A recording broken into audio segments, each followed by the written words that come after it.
Welcome to the deep dive. Um, Imagine staring at a corporate spreadsheet where your budget is literally pennies, but your projected expenses are in the millions. Oh, it's a total nightmare. Right, and that is exactly the logistical nightmare Jesus creates on purpose today. So today is Friday, April 17th, 2026, and we are unpacking the Gospel of John, chapter 6, verses 1 through 15. Which is the reading for Friday of the second week of Eastertide. Exactly. We're exploring the famous 12 Baskets of Grace event at the Sea of Tiberias. But, rather than just recounting the story, our mission today is to analyze the mechanics behind it. We want to understand how, absolute scarcity becomes overwhelming abundance. And why the crowd's reaction forced Jesus to basically flee his own success. Exactly. So to set the stage. Yeah, set the stage, because Jesus has this massive crowd following him up a mountain. Right, because they've seen his healing miracles.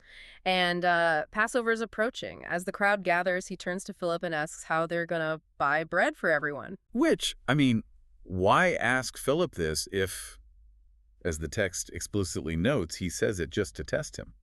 Why intentionally stress out your followers?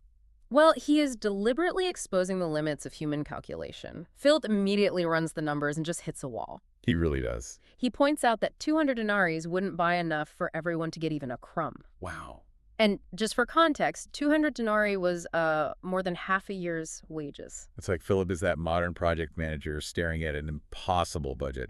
He's accurately doing the math, but he's completely missing the bigger picture of who he's actually working with. Yeah, exactly. Logical math completely fails here. The situation relies on this seemingly absurd resource. Right, Andrew steps in. Yeah, he points out a boy with exactly 5 barley loaves and 2 fish. And even Andrew sounds embarrassed. He literally asks, "What are these for so many?" It's the definition of absolute scarcity, but notice what Jesus does here. He doesn't panic. No, not at all. He just commands the crowd, which is about 5,000 men, to sit down in the grass. He gives thanks and then distributes the food. Just like that. Just like that. And the crucial point here isn't just that they got a quick bite to hold them over. The text specifically highlights that they received as much as they wanted. Overwhelming abundance out of literally nothing. Exactly.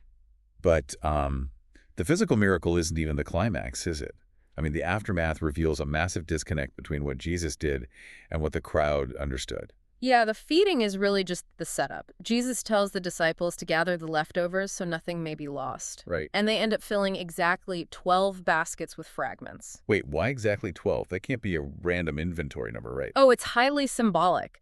In Jewish tradition, 12 represents the 12 tribes of Israel. So it's a visual, undeniable statement of complete restoration. Wow. It shows that God provides completely for his people, with nothing left lacking. Okay, so the crowd sees this massive provision, they declare him the prophet, and decide to take him by force to make him king. Right. And his response is to just run away to the mountain by himself. That makes zero PR sense. Why flee the ultimate promotion? Well, think back to the setting we mentioned earlier. Passover is approaching, right? Right. That's the celebration of the Exodus. By seeing Jesus provide bread in the wilderness, the crowd makes a theological leap. They connect him to Moses. Exactly. Moses providing manna. They want a bread king, a political leader who will solve their physical problems and overthrow the Romans. Oh, I see. So Jesus flees because he is entirely rejecting their forced earthly version of kingship. That completely flips the perspective. For you listening right now, this brilliantly highlights the tension between our human limitations, our spreadsheets, our expectations, and true divine abundance. Yeah, God's economy simply doesn't follow the rules of a calculator. Definitely not. And it certainly doesn't conform to our political agendas either. It's so true. Well, I want to leave you with a provocative thought to mull over today.